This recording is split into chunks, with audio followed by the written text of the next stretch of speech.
Hello again. I'm William Vinson. Please like and subscribe to my channel. A comment wouldn't hurt anything either. Thanks either way for watching. Remember yesterday I said I'd do a video on creating a good value proposition. Well, today I'm delivering it. A value proposition is the number one thing that determines whether people will bother reading more about your product or hit the back button. It's also the main thing you need to test. If you get it right, it will be a huge boost. If I could give you only one piece of conversion optimization advice, test your value proposition would be it. The less known your company is, the better value proposition you need. So what exactly is a value proposition? A value proposition is a promise of value to be delivered. It's the primary reason a prospect should buy from you. In a nutshell, a value proposition is a clear statement that explains how your product solves customers' problems or improves their situation. It delivers specific benefits, and it tells the ideal customer why they should buy from you and not the competition. You have to present your value proposition as the first thing the visitors see on your homepage, but should be visible in all major entry points of the site. It's not just for aesthetics or to placate a CEO or copywriter, but ultimately to improve your customer lifetime value. It's for people to read and understand. A value proposition is something real humans are supposed to understand. It's for people to read. Here's an example of what a value proposition is not supposed to be like. Revenue-focused marketing automation and sales effectiveness solutions unleash collaboration through the revenue cycle. Would you be able to explain to your friend what the offer is and how they'd benefit? I didn't think so. Unfortunately, it's no joke. Such meaningless jargon propositions are abundant. Avoid blandvertising at all costs. Use the right language. Your value proposition needs to be the language of the customer. It should join the conversation that is already going on in the customer's mind. In order to do that, you need to know the language your customers use to describe your offering and how they benefit from it. You can't tell what the language is. The way you speak about your service is often very different from how your customers describe it. The answers are outside your office. You have to interview your customers to find out or use social media.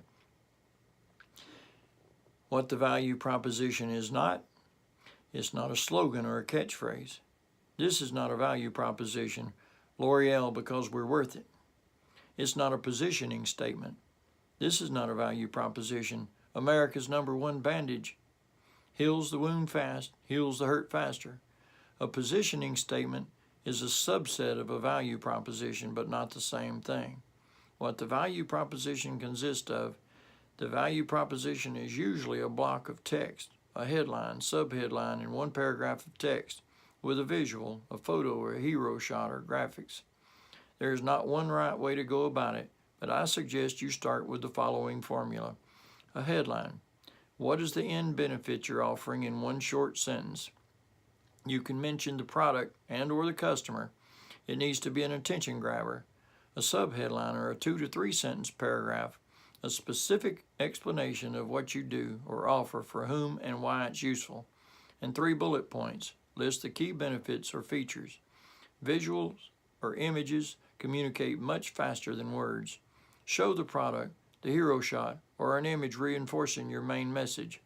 Evaluate your current value position by checking whether it answers the questions.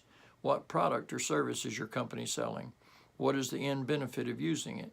What is your target customer for this product or service? What makes your offering unique or different? Use the headline, paragraph, bullets, visual formula to structure the answers. How to create a winning value proposition. The best value proposition is clear. What is it, for whom, and how is it useful? If these questions are answered, you're on the right path. Always strive for clarity first. If your value proposition leaves your audience wondering, you're doing it wrong. If they have to read a lot of text to understand your offering, you're doing it wrong.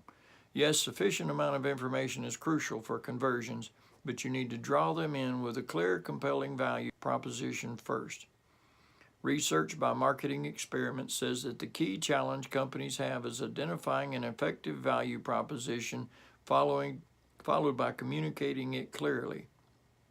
What makes a good value proposition? Clarity makes it easy to understand. It communicates the concrete results a customer will get from purchasing and using your products and or your services. It says how it's different or better than the competitors offer.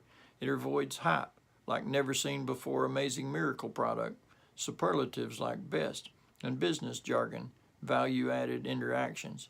It can be read and understood about 5 seconds. Also, in most cases, there is a difference between the value proposition for your company and your product. You must address both. Presentation of your value proposition matters. Original research by CXL Institute showed that users noticed the value proposition more quickly when it had more text, spent longer on value proposition as opposed to elsewhere on the page when there was more to read, and recalled more services offered by the site when more services were listed, described more website advantages when there were more features and benefits available to read, preferred information in the form of bulleted lists, and preference for page design was influenced by which variation was originally seen. How to craft a unique value proposition. A key role for the value proposition is to set you apart from the competition. Most people will check out 4 to 5 different options or service providers before they decide. You want your offering to stand out in this important research phase. So how do you make your offer unique? Often it's hard to spot anything unique about your offering. It requires deep self-reflection and discussion. If you can't find anything, you better create something. Or of course, the unique part needs to be something customers actually care about. No point being unique for the sake of being unique. The key thing is to remember that you don't need to be unique in the whole world, just in the customer's mind. The closing of a sale takes place in a customer's mind, not out in the marketplace among the competition. Boosters for your value proposition. Sometimes it's the little things that tip the decision in your favor. If all major things are pretty much the same between you and your competitor's offer, you can win by offering small value items. I call them boosters. These things work well against competitors who do not offer them. Boosters can be things like free shipping or free shipping next day shipping, free bonus with the purchase, no setup fee, no long-term contract, cancel anytime, better than money back guarantee, a discounted price, customizable. You get the idea.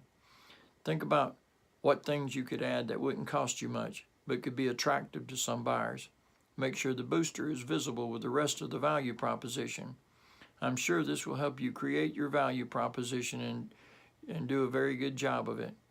I ask you again, in case you haven't already, to like and subscribe to my videos and comment too if you can, or if you want to anyway. Thank you.